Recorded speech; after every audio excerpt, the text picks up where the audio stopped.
What happens when representation stops being symbolic and becomes responsibility? Today's conversation isn't about crowns, sashes, or titles. It's about what it means to be seen, to be chosen, and to carry history while still becoming yourself.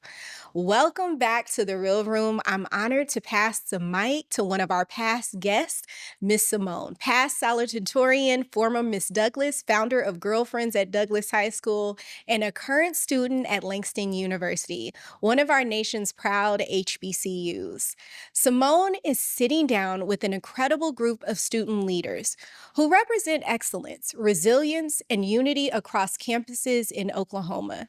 Together, they carry more than titles. They carry stories, responsibility, and the lived experience of navigating leadership as a Black students across both predominantly white institutions and historically Black colleges and universities. This conversation is for anyone who has ever wondered what representation really costs, what leadership actually requires, and how unity can exist without erasing individuality. Because when young leaders choose to show up fully across differences, across campuses, across experiences, they remind us that representation isn't just about being visible, it's about being accountable to something greater than yourself. Let's get into it.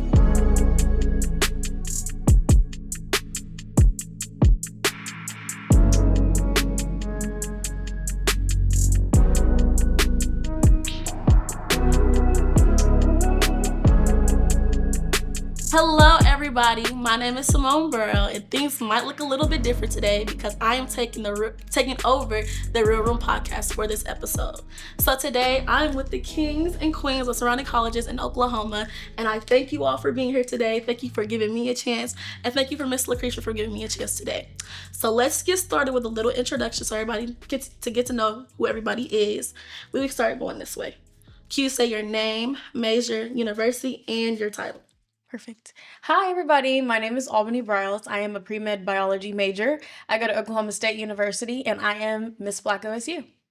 Hi, everyone. My name is Israel Chukwu. I'm a freshman agriculture business major.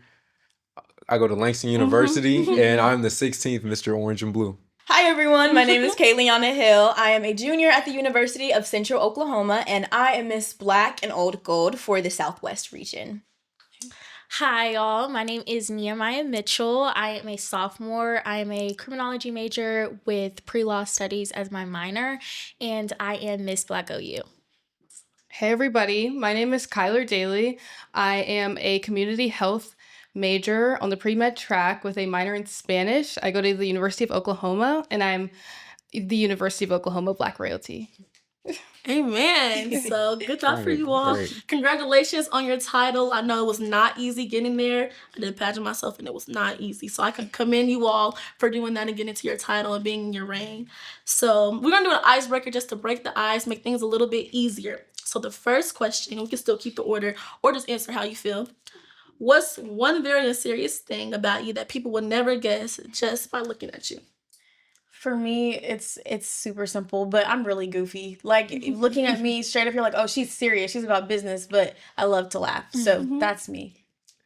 I would say I really love something kind of goofy. You might not think about me. I really love watching like Adam Sandler movies, but more than the average person, like I really like Adam Sandler movies. Like they always make me like goof out. So yeah. That's a good one. I like Adam Sandler, too.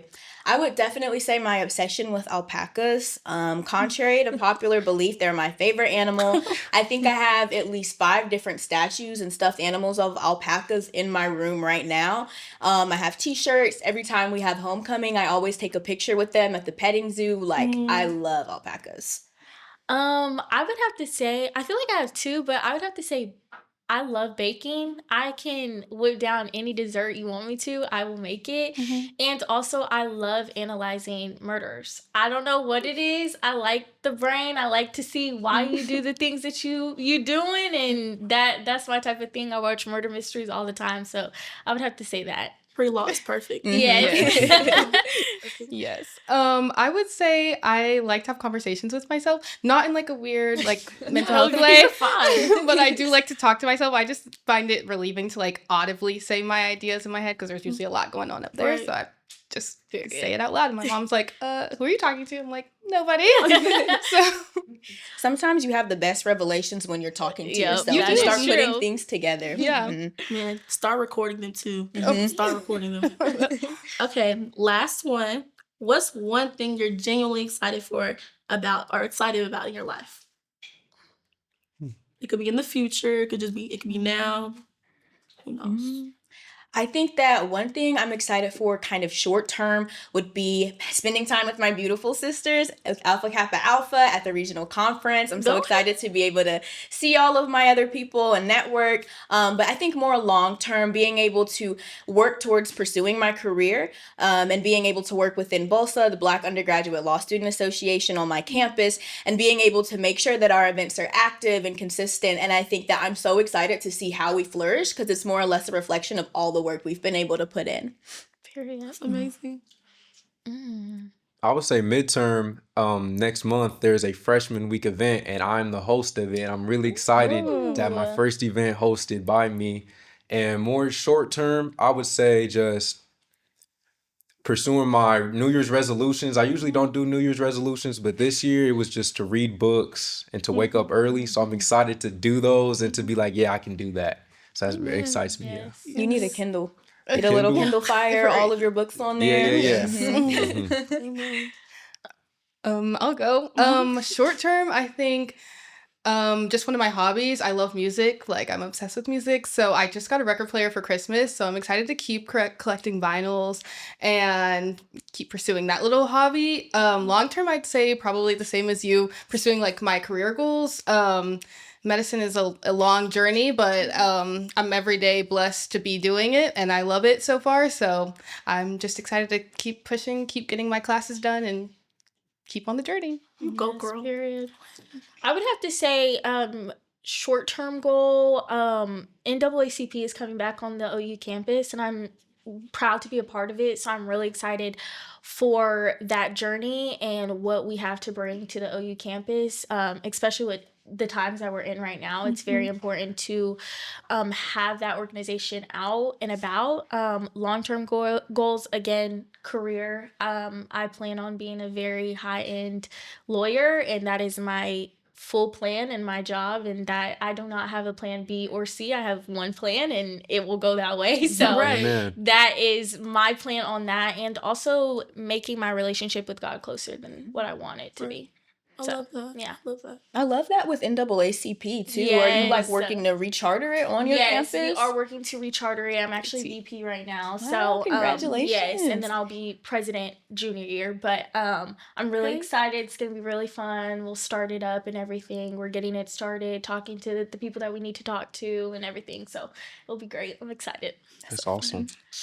Well, I love that the things that you are saying are things that are making you all better as people and just improving your everyday lives. So I commend you all on that one. Yay. And so now we'll get to our actual questions. Before we start, we'll let you know that I'll probably be looking down when you all answer. So don't think I'm being rude. I'm just going to be looking down just to pick up on what's going on next.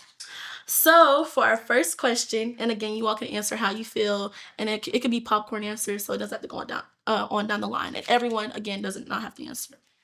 So, what does being Black college royalty actually mean beyond the crown or the sash? So what's like the behind the scenes work that nobody else sees? I would have to say, and I can speak for both of us, we were very big on community service. We want the next Miss Black OUs to really like dive into community service. Yes, you get the crown and sash and it's great, but your job is not only to look pretty with the crown and the sash. Your job is to serve your community outside of the university, but also Oklahoma as a whole. So we were pretty set on our goals. I think the first month we were going to a Black Women Expo. The next month we had the privilege to talk to our representatives of Oklahoma and go to the Oklahoma State Capitol and talk about our education. And I think that was an experience that I think anyone would love to have. And so the fact that we were able to do it, and it was kind of like like a uh-oh kind of Okay. situation, Yeah. but it was Yeah. great, and we got to get close with the Student Government Association, and it was great because now we talk to them, and now they want us to become a outreach for them and things of that sort. amazing. So things like that, community service, serving the community, I think is just very important, and it's very big when you have such a big title, because you're representing a group. So I would say that. And adding to that, I would say like at a PWI and just being in the space that we are at OU, with our platforms creating a space, like I think a big part of our thing was community service, but also like serving the community at OU and being faces that were welcoming and just, we also work on the BSA exec board with our titles. So just at those events when we would serve and helping putting them together, but making sure that we were welcoming everybody in and just being a grateful face for people to see all the time. Yes. I definitely agree with that. I feel like a lot of times people see the glitz and glamour on stage and they don't really know what it takes to be able to mentally uphold that kind of status and being able to be a person that people can go to, not just because they know your title, but because you're a commonplace. Right. And I think that being able to reach out in your community, being able to actively do that outreach is what serves as that reminder that this crown and sash is reflective of all the work that I've worked to put in and all the work that I want people to also know they're capable of. Yes. Yeah, sure. Having the crown and sash, I'll say, because I've been Miss Black OSU for 2 years. I've had that privilege. It is important to show up. There, like, no matter your name is going to be in rooms that you have no clue, no idea what's going on. The conversations are being had, but there's going to be an expectation to show up for your community and to not only show up, but to stand out and being able to speak on matters and really knowing what your community looks like at your specific campus, knowing what are problems my student body is facing at Oklahoma State University. What is it that I need to talk about? How can I show up for my peers, really? So definitely showing up is important. Could you repeat the question one more time before I answer? I got you.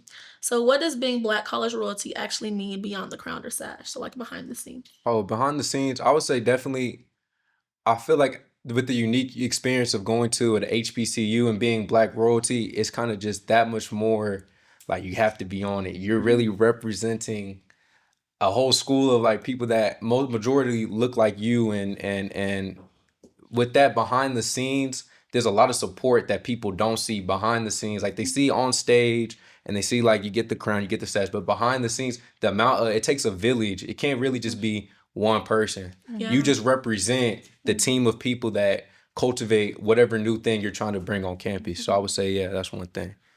Thank you.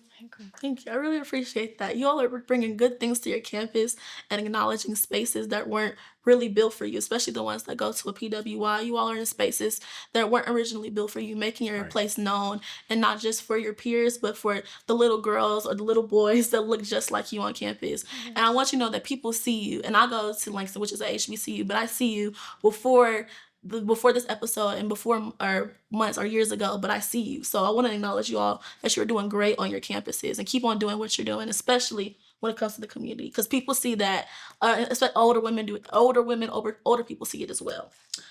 Next question. So when did it hit you that you were carrying something that's bigger than yourself?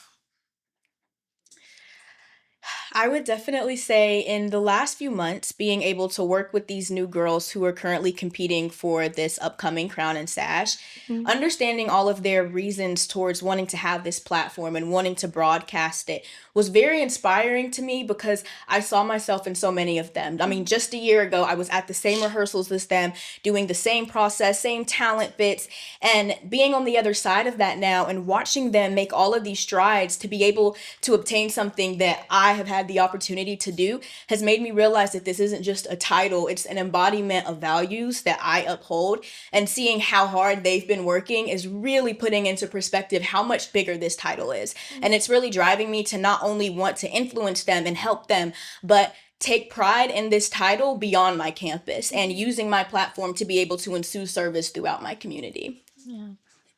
I agree with that. I think that too, as we start with practices, seeing the on the opposite side of it, it's so crazy because we always think about like our time and our practices and what we had to go through and things like that. So yeah, being on the opposite side and seeing how these people are, these new contestants are really wanting to have this title and wanting to hold this title. It's crazy to like see that.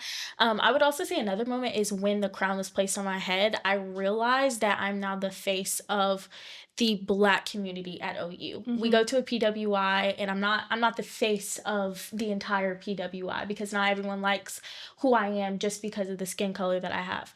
But knowing that I am the face of the entire Black community at OU was something that I was just like, wow, like when people come and see us greeting, that we are the first two people that they see. We are going to be the first people that they walk in. As we did Welcome Black Weekend, we were the first people there to greet people in. So I think once putting that crown on, I realized how big it was and how this is a really big title and I have to uphold it and do my job with doing the best that I can to let these people know that I'm here to serve the Black community at the University of Oklahoma. That's amazing. I think I would also add to that of like whenever we're requested to be in spaces, whenever individuals ask like if BSA can come make a presence and who they first say is the royalties can come and at least say a hello, asking us to be in spaces where they're predominantly all white people and some don't even know that there is such a big presence of Black OU. It's important that they see our face and they know that we're there because, I mean, we're taking up space, just as much space. I mean, maybe not as much physical space, but, you know, our culture is just as important and it definitely needs to be shown. Yeah. Right. Yeah. I would say my peers, especially younger students, people coming up to me like, "Oh, you're Miss Black OSU," and it's astonished. I'm astonished every time someone says it because it's like, "How do you know that?" And it's like, "No, like I'm in public spaces," so it always hits. And then it's like people hold so much respect for the title, the crown, the sash, all of it, and they look to you for guidance. Like I've had students specifically ask for me to help them with certain things and have conversations. What do I do from here? Being able to be that go-to person for someone, that's another thing. Having empathy and being able to hold space for other students and their needs. That's, I think, when it really hit me. Yeah. I would say even just seeing everybody here and seeing them on your campuses, I see the Instagrams when they post and they do that. It's such a proud feeling seeing people that look like me in these places of leadership and respect. It's like, look, see, like we can do, like you see us, we're right there, we're doing it. You said we can't do this, we can't do this. We're right here, we're doing it, and we're excelling and we're looking awesome doing it. And I would say for me, that moment I felt that was I had an event, a chalk event. It was near finals week. And it was like anyone could come out and write like a positive message, like to go out to do good on finals. And someone came to me after and was like that made me feel like a kid again. Like that made me excited to be here at school because, you know, near the end of the semester, it starts getting hard. It starts getting really tough.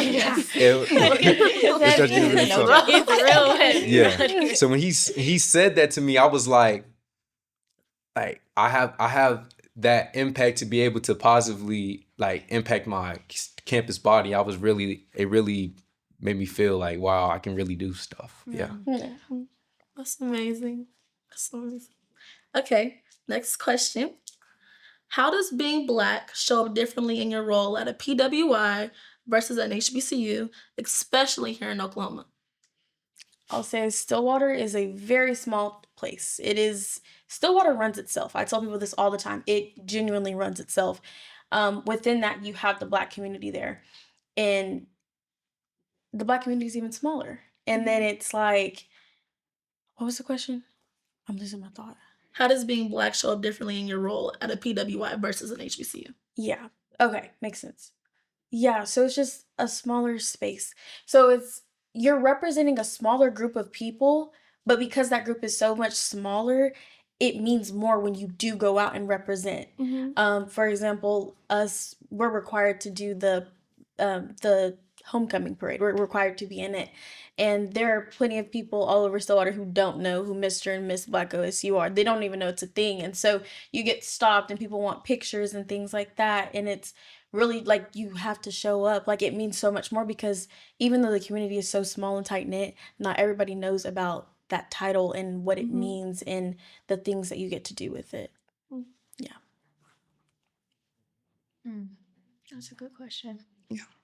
Well, Want me to say it? I would say with the difference between a HBCU and a PWI and showing up and being and like showing that, I would say all of our stories and they see us all, it all adds to like the image.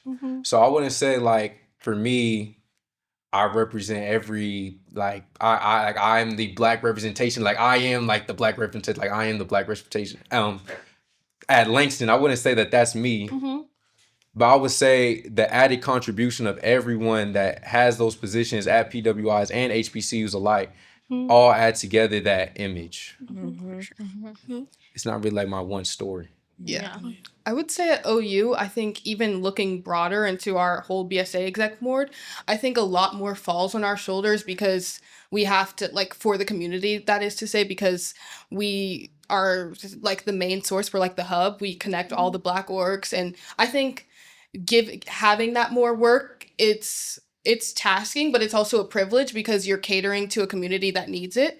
So I think it's a lot more significant whenever you're at a PWI and you're surrounded in spaces where it's not everybody looks like you, but it's important to work for it, and you're given a higher course load, yes, because you're the only one there to do it. But I think that it's so important to do the work. So. Yeah. I agree with that. I think, like you said, like, BSA is literally the center of the entire Black community, and all the other organizations connect to it. So our Black Creative Circle, our Black whatever, it all connects to BSA. So when something goes wrong, it falls back on us. And so, like she said, yes, it's hard and it's a lot of work, but it's something that we're very blessed to do because not a lot of people can say that they did this or they have the opportunity to do this. So I think it's super important that we continue to be positive in helping our younger generation be prepared and be like, this is what you're going to have to do, because by the way the world's looking right now, it's not going to get any better. So I think talking to our younger generation is just super important to keep afloat and to keep our Black community at a PWI stable and not crumble, because we're already going against these people, so we can't go against each other. We have to stick together. You know what I mean? So That's a word. I love what you said about staying stable because I feel like that's such an important thing. Yeah. I feel like when you're at these PWIs, understanding your perception and just kind of keeping that as a lingering thought is something that's invaluable to being able to navigate it, because when you are aware of the eyes that are looking at you, it's not just Black eyes, it's not just eyes of color, it's every single eye on that campus. It really changes the way that you show up. It makes you have more incentive to not just be a strong and independent Black woman, but also be a woman, also be someone that people can dissociate from a monolith and into your own individual self. And when you're at these PWIs, being able to establish yourself before the title is so crucial, because that's how people are going to remember you. Yeah, I agree with that. I think, like I said, like, you don't want to, especially at a PWI, you don't want to go against each other. Right. Like, it's not worth it, because who are you going to fall back on when things get rough? Who are you going to fall back on when you need somebody? You're going to fall back on people who understand you further than anyone else at your university. So I do agree with that. I think you are somebody before anything and everything else. So You know, I was like going back to what I said before. You all, especially the ones that go to a PWI, are in spaces that weren't originally built for you. And so I commend you all for doing the things that you're doing on your campus. And me personally, I don't go to a PWI, I go to Langston. I couldn't imagine like the eyes that are looking at you in your roles, especially the Black roles, and seeing the things that I was seeing on social media when it comes to OU or OSU, these PWIs, things that are happening to Black people, and you all still have to, remain that face, be that pretty face that everybody sees, or not a pretty face, but that face that they see when in times of need, and representing Black people, Black students. And so I commend you all, because it's not hard, it's not easy. And I know it's not easy doing it at Langston. All the things that happens at Langston behind the scenes, I know a little bit, but I know you know way more than I do. And so The I Lord just is commend good. you The all. Lord is There's good. so many eyes looking at you all, little girls, little boys that you all are making a change for. And there's people that would put before you in those exact positions that you all are in that have paved the way for you all, and you are doing the exact same thing. And I just want you to know, I said it before, but just remember there's so many little eyes looking for you, and they're so proud of you. So they're hoping to be just like you in the future. And so I commend you all just for that. Keep doing what you're doing. Keep doing what you're doing. Thank you. So, well, I think you all kind of touched on it a little bit before, but what does that workload and pressure look like behind the scenes that people really don't see? I know you all kind of touched on it, but feel free. Yeah.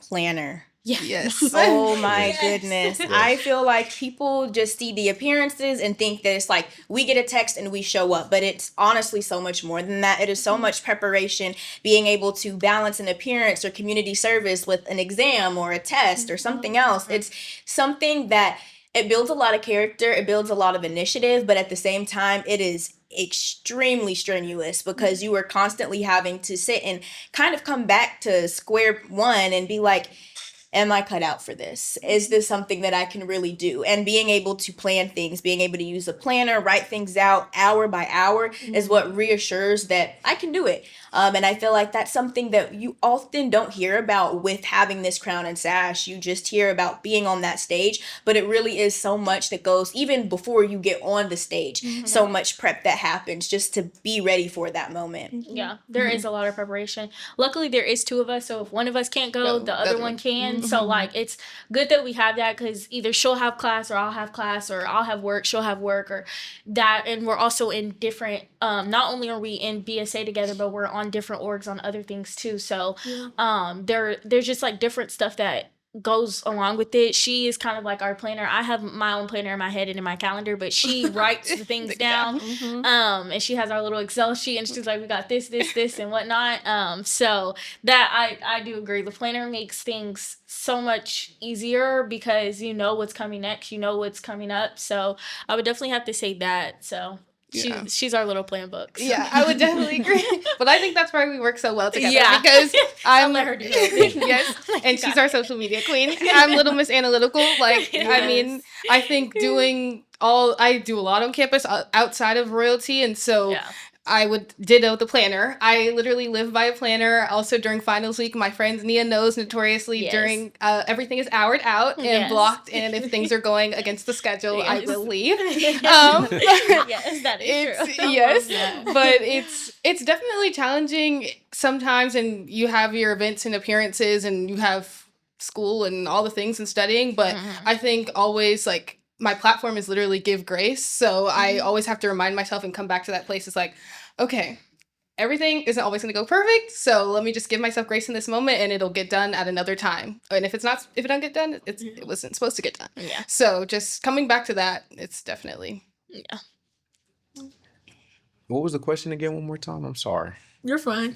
What does the workload and pressure look like behind the scenes that people don't see? Ooh, people don't see when you really want to. It's way easier to sometimes tear something down once you see the final product. Like, oh, well, this is like this and this ain't wrong. But when you're building something up, the process it takes to have a strong foundation, to really get other people not only to be in the room but to stay in the room and to want to be involved in all that process of getting something started.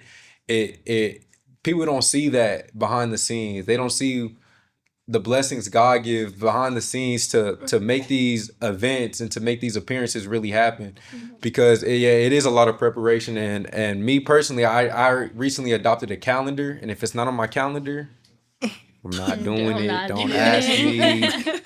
Don't call me. Don't be last minute. Calendar it out and get it right. And I feel like those things, you don't see that behind the scenes.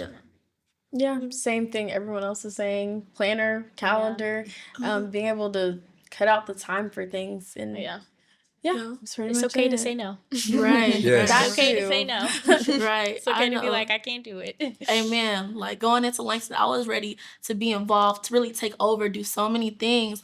And it got a month or two in, like really right after that pageant, I was like, I'm tired. I got too much left of this. And, I don't want to say I put school on the back burner. I was like, I still have to, show up to my classes and study. Midterms are coming up and I can't be involved in every student org. I can't be involved and so many other things to where my studies get put on the back burner. And so I just really had to keep that in mind, and also know I had to take myself seriously. And so I wanted to be involved in so many things and saying yes, yes, yes. But I was ready. I was falling out by 6 o'clock at night, ready to go to sleep. And so I had to take myself seriously. And what that meant, like you said, saying no and setting boundaries with people, setting boundaries with even family, friends, Yes. different orgs, last minute things. I do not function well on last minute or being rushed. I will shut down. So I just, I commend you all on that. Setting the boundaries is hard. And when you're a student leader, even outside of you all's crowns and your titles, I know you all are involved in multiple things on campus. And so that require your attention. And so setting that boundary, I commend you all on saying, like I'm taking myself seriously, and I'm not the head of this board. I'm not this president. I'm not a member of this, but I'm also, I'm also Simone. I'm also this person that I have to take care of myself. Right. And so good job for you on that one. And sometimes you really gotta let go and let other people shine. That's the hardest part. Because you want to just make sure everything okay. Just make sure sometimes you gotta let it go and let someone else have their moment to shine, have their moment to really make a name for themselves as well. Yeah. Okay, let's ask this. I want to I'll switch it up just a little bit. So, what advice would you give a Black student who feels called to leadership or to royalty, but doesn't feel ready yet? Do it. Yeah. Do it. I know for me, I won as a freshman. I'm now a junior. I am not the same person I was when I won. And I had to grow into my title. It wasn't something, I knew who I was at my core, but I had just stepped on this campus. I didn't know most of the Black faces near me. I had to question myself. I had to break. I had to rebuild myself and figure out who I was and who I am outside of this title and outside of this crown and sash, to then be able to put myself in the crown and sash and say, okay, I'm confident in who I am. And so if you feel like you need to do this, that you want to be royalty, that you want to be a student leader, go do it. You will grow into the role. You have to make mistakes. That's the only way you're going to be great. You got to put yourself out there. Yeah, I agree with that too. I would say coming into, because I got my title when I was a freshman as well, coming into it, I was not as involved in the Black community as I wanted to. When I came to the University of Oklahoma, I came with my friends that I've had from high school. I've been at a PWI since I was a child. So I came with my friends and I stuck with that group. And I didn't really branch out. And so when I knew I wanted to do it and I was like, I'm going to do it, my mama didn't raise no quitter. So I knew that I was going to do it. And when I did it, I was like, am I capable enough? I feel like I'm not as involved in the Black community. Will they accept me? Because will they, I know people, get scared. Like, will they call me whitewash? Will they be like, are you sure you want to handle this title? Like, those things came into play. And I'm just like, I don't know. Like, do I really just need this title? And then I kind of prayed about it. My mom was my keepsake if I needed something or needed some type of like energy to like get my energy up. And I just knew that this was something that I needed to do. And I am so glad that I did, because I will say, like you said, I knew who I was in my core, but I didn't know what I was capable of. And so I just knew that this was what I needed to do, and I'm so glad I did, because I'm a completely different person than when I started the process, and I'm way more confident in myself. I don't care what anybody thinks. You can think how you think. God made me the way I'm supposed to be, and that's how it is. And I end the story with that. So I definitely would say do it. Just do it. Like, don't second guess yourself. I know you're going to get in your head, but just do it and keep fighting, because it'll work out in the end. Yeah. So. Yes, I'm definitely a firm believer in that. I think in every single leadership role that I've gone into, I have had to go in with like the same principle pillar about myself. And whenever you have that pillar, I'm a firm believer, if the Lord puts something in your heart and you have conviction to do something, it's not placed there without reason. So I always say to like, just go for it. I came into our pageant with the intention of trying to gain my confidence, actually. And so it definitely, if nothing else, did that. That's what they do. Yes. Amen. So I was like, I mean, you just have to go for it. My twin sister was the reason I did it. At first I was like, maybe be on the committee.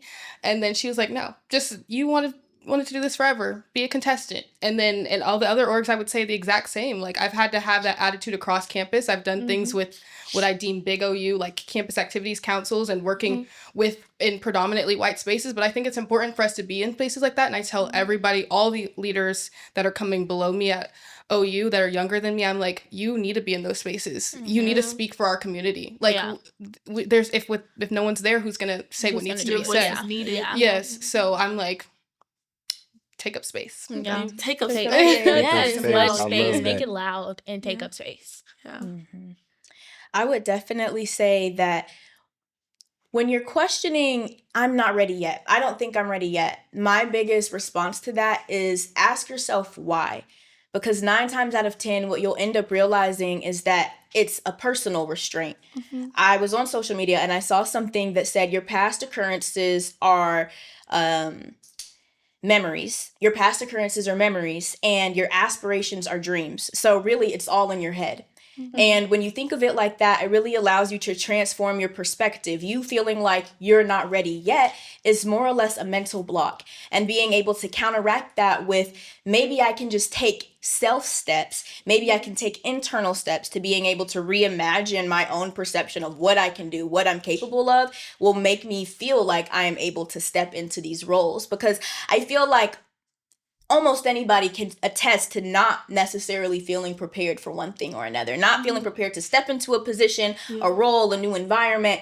But what allows you to break that barrier of fear is breaking your own mental block, is knowing that I can do it because the only person holding me back right now is myself. Amen. Right. Yeah. Amen. I would say to anyone, me personally, the only thing I fear more than failure is not trying, being scared to try. If you're scared, do it scared. If you're worried, do it worried.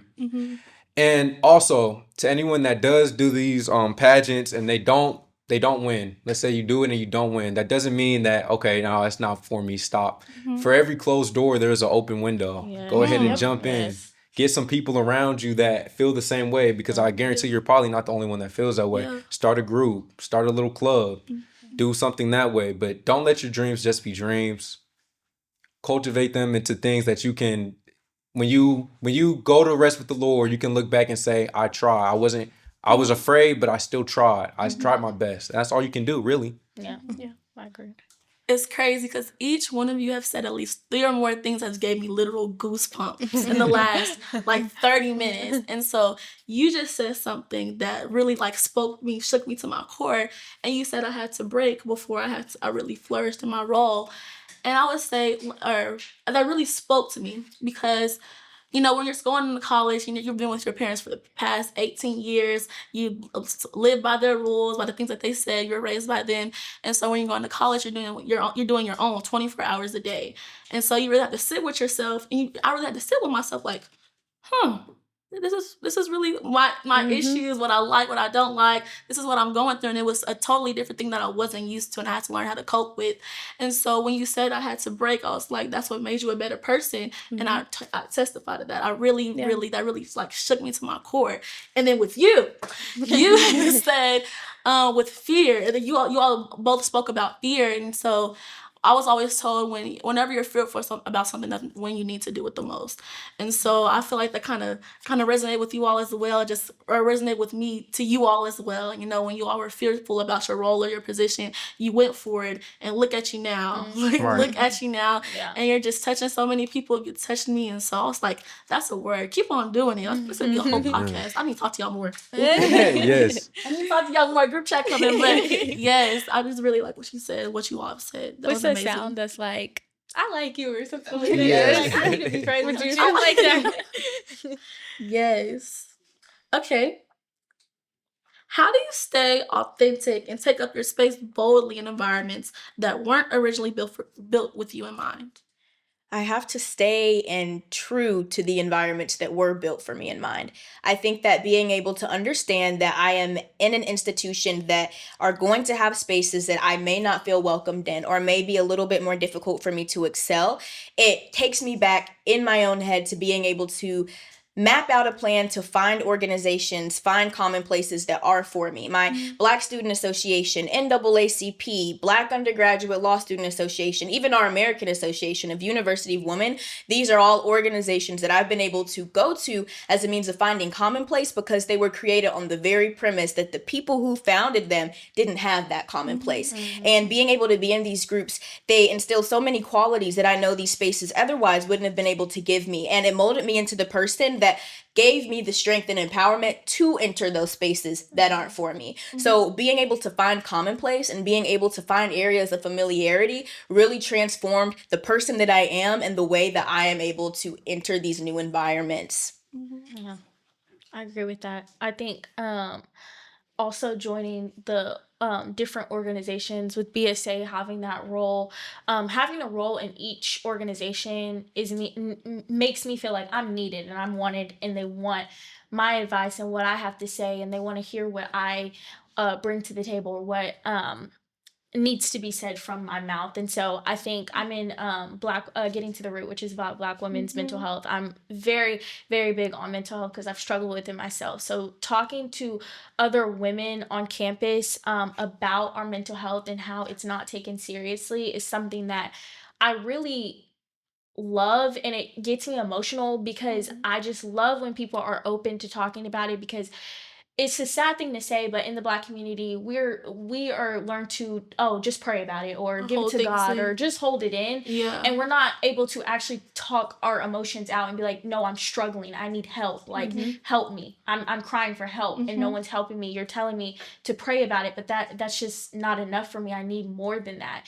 And some people do just need more than that. So I always talk about therapy. I do therapy all the time and I love it so much. And so I think a lot of people need to think into therapy and things like that. With the NAACP, we are, getting it chartered, but the little work that we're doing, it already is making a big impact, and I'm so excited for us to bring it back on campus. And then also the OU food pantry that we have, I am the only colored person, but it is something that I take with pride that they allowed me to join their group. They wanted me to. They were like, please join it. You are a light. You are so fun to be around, and we think you would be great. So knowing that I'm wanted was something that I was like, you know what? I am going to join it because I can bring my black community into this space, and people can start coming. So there is more faces that look like me in the OU food pantry and stuff like that. So I would definitely say that. And also being a part of Black Student Association, it's honestly we see all different types of groups coming in. We've gotten a lot of more diverse students as well that aren't Black students, and they're like, we feel welcomed here, and we're like, it's open to anyone. Come, if you feel welcomed here, come, and that's it. And so I think being our authentic self and making sure people feel comfortable with coming into our spaces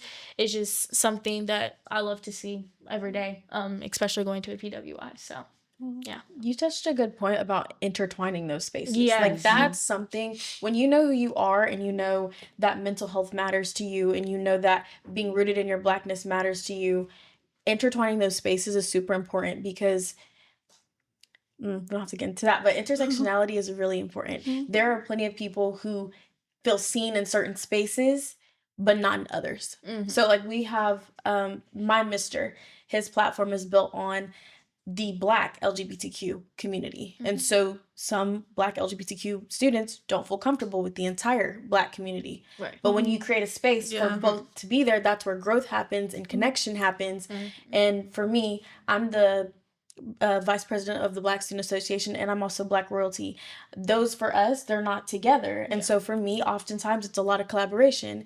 We have the Minority Women's Association, allowing women to come in, Male Initiative. We're going to talk about mental health. We're going to talk about how it affects Black men and Black women. So intertwining those spaces is super, super important to knowing especially who you are in a role like this. Yeah, I agree with that. We always mix with our Black men's mental health and also our Black women's. We always do events with them all the time because it's important to hear everyone's perspective as dealing with mental health as a woman and as a man. I think just cutting it off to just one specific gender is not going to help anything. So I think if we just come together as a whole and talk about it, it could help someone. So And I really love that concept of being able to kind of build these subgroups of community, because I feel like over time that begins to trickle down. Yes. When you're able to normalize mental health, when you're able to normalize mental health for LGBTQ men, I feel like it completely transforms the overall perception in that local space. Yeah. People are able to see, well, these group of people, they see it like this, so maybe I can change the way I see it. Maybe I can change the way I'm so just indifferent to understanding this concept. And I feel like that even goes with therapy. I feel like even in the last 5 years, the discourse around Black therapy has completely changed. And I think that so much of that is a product of us creating these subspaces of normalizing that. I agree. I agree. I say it all the time. Go to therapy. It's so important. Yes. Like, I know what you were taught, growing up, I hate to say it, but a lot of Black parents don't take mental health serious. And that's a fact. A lot of people... Breaking that generational Yes. curse. It just, they don't take it serious. And so you need to have people that are like willing to... I feel like my mom has put me in therapy since I was little. So having that interwork into your life is so much better than not having people tell you, you just need to pray about it. Just go pray about it. Like, it's fine. Go pray about it. Like, sometimes that's not enough for people. Some people really need to talk out their emotions or journal their emotions and things of that sort. So I think it's very important being that authentic. I feel like I'm my authentic self when I'm talking about things of those situations and things like that. So When I first started doing therapy, I was like, no, I'd rather just go pray, like God got me. But I realized, like, prayer without works, you have to work as well. You can't just pray. You have to work through it. And sometimes therapy is what you need. You need to work through those things. You have to use therapy. And I would also say, in places that the question was something about places where we're not, that weren't built with you in mind. I feel like the places that were should do their best, very best at least, to help propel the places that we're not, to help them push them in the room. If they're trying to close it, help push them in the room. I really feel like this is a very good thing that really should have been a thing for a long time. I don't know if this is the first time. I'm really surprised this is the first time. There should be we need like a group chat or something of all the royalty in Oklahoma. 'Cause I feel like we could really if we centralize our influences on campus together, it could be really good for our community together. Post this on all platforms. All platforms. And I think centralizing it is so important because I feel like that is what is going to equip us to step into those spaces that are not for us. And I really loved what you said about it can break generational curses with being able to seek those different means, because I feel like it doesn't just start with breaking our generational curse. We need to break our parents' generational curses too. When I started going to therapy, my mom and I said, let's do it together. So some sessions will just be myself and some sessions will be her, and sometimes it's both of us. And now being able to talk things out together has really been able to, one, make our relationship closer, but two, completely change how we are able to process our emotions, and we're able to even read other people and how they may be feeling better, because both of us understood we have to break this understanding that you can't talk about it. Yes, I would definitely add to that. I was a little late to the curve and I just started this semester, but I think therapy did wonders. I think I was struggling a lot, and even some of my friends got to hear about it. I was struggling a lot with the pressure of my academics and handling all that I was doing on campus. And it took my mom coming up for family weekend actually and being like, Kyler, like, you've got to stop. And so therapy was like an outlet for me to just get it out and stop just holding it all within. So I would definitely say that. But then also go back to the authenticity part. I would say it's so important for people to look for, as we've been saying, all these different spaces that intertwine, going and seeking out to be a part of spaces that really speak to them as a person and their character. I think all the things that I do on campus, I'm a TA, I'm in Withrow Leadership Scholars, I've worked with Campus Activities Council, and I do royalty and I volunteer. All of those I did because I genuinely was interested in them. And so you have to first even be your authentic self. I think you have to understand what you're passionate about and then go and seek those spaces, even though and a lot of them weren't built for me and mine. I'm the only one that looks like me in the room, but I think it's so important for me to be there because I'm speaking for not the whole Black community as a whole, but I'm a face and people know. And if they want to reach out, I've even had members of BSA and people in the Black community come and talk and be like, Kyler, you're in Withrow too. Like, how did you get into that? And so wanting to join after and getting to see, I I post on social media a lot. And so posting those experiences, I'm encouraging everybody. I'm like, please do this. Like, I'm in the honors college and I did my research through them, and I was like, please guys, like if you have the opportunity, please do this. And just I think being in those spaces so that you can educate other people that there's these opportunities on campus, because a lot of them, if we're being serious, like at PWI, they're not broadcasted in our spaces. And so you have to go out, seek them out yourself, and then bring them back to your community and let people know. So I'm so sorry, but I just want to say I'm proud of all of us. No, okay, every single one of us just said that we're in therapy. Yeah. And that moment that I told you earlier when I said I broke, when I say I broke, I mean it was one of those things where it's like I had everything, but I was empty, and it was just I couldn't do it. And my mom was like, "It's time to go to therapy, sister," and I was like, "No, I'm good. I don't need it." And when I went, I realized that being emotionally intelligent is a gift. That is a gift that so many of us do not have. And when people are in those positions, like the question we had previously about what would you say to someone to encourage them, get to know who you are, be emotionally intelligent, go to therapy. There are things that are within you that you need to talk about, that you have to get out to be a better version of yourself. And it's, I think all of 5 of us here or 6.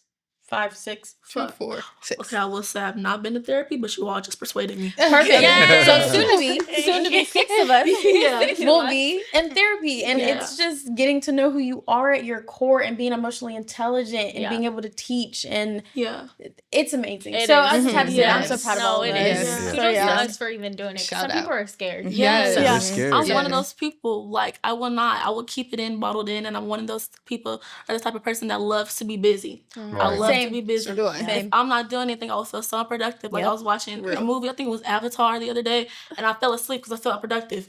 So I have to feel like I'm doing something. If I'm not asleep, I have to be doing something, and that's not right. That's not well. One, please don't do that. I learned you can't do that, and rest is very important. Rest does not always mean sleeping, but also just taking an hour to yourself and having an hour to your thoughts, and it's really important. So I'm gonna try therapy. I want to do it. I just didn't feel like felt like it wasn't. It's crazy because I'm a psychology major. I'm like, I love mental health, but I just didn't feel comfortable enough, or not comfortable, but I just felt like I can't really go out and say it. And so, but you all persuaded me because you are doing things that I want to do, and I'm gonna go to therapy. Okay, do it. And I'm gonna try it one way or another. Right. And I'll also just want to say, it's something about when you find your passion and your purpose. That is something that I love about God, that He has given each one of us a passion and our purpose. And when you find that thing, little doors and windows, like you said, will start to open. And so like you all were saying about how these subspaces and these different clubs that you all been in, you're able to connect them. It's different spaces because it's what you're passionate about. And God sees that passion, and your passion is going to help somebody else. And I would say that your passion it's always, for you, but it's also to help somebody else. And if you can leave this world at least helping one person and making one person better, you've done your job. You're doing God's job. And so just something about that. It's just, I'm at a loss for words. I'm never at a loss for words. But yes, it's about this divine energy and divine thing that He does when He's just putting things together, and He's making us into His child that He wants us to be. Absolutely. Yeah, amazing. God knows how to put things together. I will say. He doing His big one. He does. There is a story. We sorry to get off. No, but you're fine. We during the pageant, I wouldn't say we weren't close because Kylie was very shy. She was super shy. She came in practice and came out. Like that was it. She was not really. So we were not really close like that. We never talked outside of like our group chat with everybody else. We were kind of just like, okay, whatever's in the group chat is in the group chat. I think we follow each other on Instagram, but that was pretty much it. The day of the pageant, we always talk about this. The day of the pageant, we did not leave each other's side. Inseparable. The entire time. We were inseparable that whole time. And then we end up winning together. And I was just like, that was a God thing, because we never were near each other like that in practice or during the prep of the pageant or anything like that. But that day, we were stuck like glued together. Yeah. We were taking pictures together, doing TikToks together. Like we were supposed to take do TikToks with other people, but it just only us never two. like worked out. It just Yeah. like fell through, and we just never did it. But we always did something. I got little to no pictures during the morning of the pageant because I was so nervous, and the little pictures that I did get, she was in every single one of them. Yes. And so I'm just like, that is just so crazy to me. God does things, he does it, and he just, I don't know, he does so good. I always think like, I was like, the Lord knows that we needed each other's energy. And now Yeah. she's like my sister, and I go over to that apartment and I'm just there the whole day. I'm like, the Lord knows that we needed our each other's energy. So he cultivates so amazingly. I don't Yes. know how to explain it, but he just does it so great. And I just was like, wow, that was amazing. I was like, we were just talking about that the other day. Literally. Like, that just worked so perfectly, and he knew what he was doing. Like he was making the story without us even knowing. So Yeah, I will say, well, me and Izzy, we both did the Miss Orange and Blue pageant. And we made an entire group chat, all the contestants, boys and girls, and we're still active in that to this day. Yes. And To this it gave day. us like our own little community when we first that pageant started like the first or second week of school, and so it gave us our little community that we had. Because you know we all of us never went to school with each other, so everybody's really new, kind of a little bit, and so it just gave us like a little friendship that we have a little family. You know, we still talk in the group chat, and like it's something about the pageant family too. We so talk about pageant We talk family. about this all the time. We say Yeah. our pageant family is our family Really? down. Like, Yeah. love them to death. Like, I literally said that was my like, I would choose that family over winning any day. Every day. Like, Yes. genuinely. Every day. Like, I Yes. was like, we literally did the pageant. And we're like, okay, let's go. Like, whatever. They're like, someone has to win. We were like, oh. Right. We forgot. Yeah. We just forgot about it. Yeah. We were doing on stage. We were like, dang, we all did good. Like, this is the best we've all done. Like, this is great. I said, now we can all go home, not stress no more, like, whatever. But that is our family. We love them so much. Like, you it's still something want about them to that. win. Yes. Like, Still it's want something them to about that win. pageant family. It's just Yeah. that bond. Because y'all going through the same thing. So it's just like, y'all gotta relate, and y'all gotta get close. I mean, y'all are basically forced to get close because y'all doing everything's all the 3 time. hours a day. all the time. 3 hours a week. Like we had 6-hour practices. So Crazy, yes. Oh, a week. 6? Sorry, 6 hours in total. Oh, I'm about to Yeah. say. Not in one sitting. No, I was we gonna ain't that say, serious. Yeah. We ain't that serious. But yeah, it was a lot. But it was great. I loved it. Yeah. I mean, I Like wouldn't so trade much. it for a world. So Yeah. I think the pageant family is something that everyone should experience once in their Right, life. at least once. Crazy that y'all say that because I only competed against one other person. Oh, And okay. so for us, the entire time we're practicing, it's like, well, you win, I lose. We don't know. Like, we're like, one or the other is going to happen. We're still super close to this day. But the day of the pageant, so BSA has to help the day of. We didn't know who our backstage hands were going to be. There's no committee for our pageant. And so for us, we meet people the day of. It's like, okay. And I kid you not, almost every girl that's backstage is now my line sister. And it is crazy because we all go back to that picture and we're just like, it's crazy that we were always going to be in each other's lives. Yeah. One way or another. So Yeah. the pageant family, y'all are right. It's real. That's so It's divine. real. Yeah. And I mean, really, when you think about it, the pageant family's kind of like that subgroup that we were talking Yeah. about. Yeah. Like, it's really Yeah. that It really happy. is. Yeah. Because everybody, I remember from ours, everybody has such a great platform. Like, we have to do that. I know with Izzy, he's still bringing everybody along for their platform. Yes. Like, everybody has such great platforms. Like, we didn't know who to win. Like, you know what? We don't want to win it no more. Let's just do it. Yeah, this is Literally, all do it.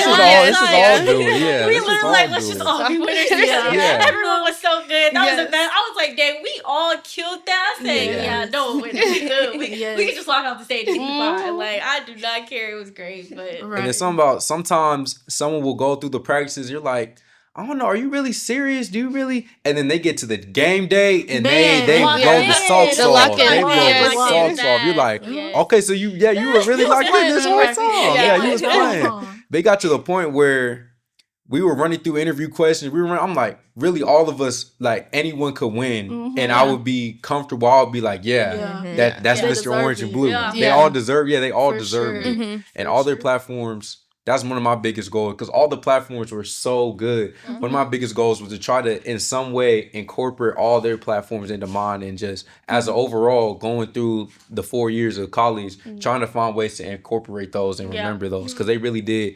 Like, it was such an amazing experience. I think everyone should at least try it once. Yeah. Yes. For sure. For sure. So we're almost done, but I do have one more question. Well, question statement. So finish this sentence. Representation matters because. Da, da, da.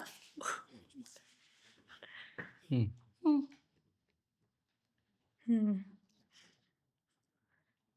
I would say representation matters because there has to be a next generation. There has to be someone after you that can look and say, okay, they did this. What did they do good? And sometimes what did they do bad to improve for the next one? But someone has to be able to see. Humans, we like to see other people. Sometimes it takes seeing someone else do it for us to be like that. Yep. So representation of us for our people, it matters so that they can see that. Especially because I feel sometimes with the way social media is and the way like sometimes like the culture like in America is sometimes the best representation is not always what is pushed and what is going viral. Yeah. So things like this as being representation are very good for the future generation, I would say. Yeah.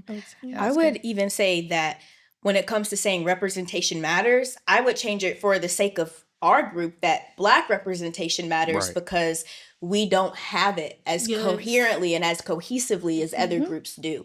And being able to see a figure, being able to even see a group that represents something that you want to work towards is so transformative.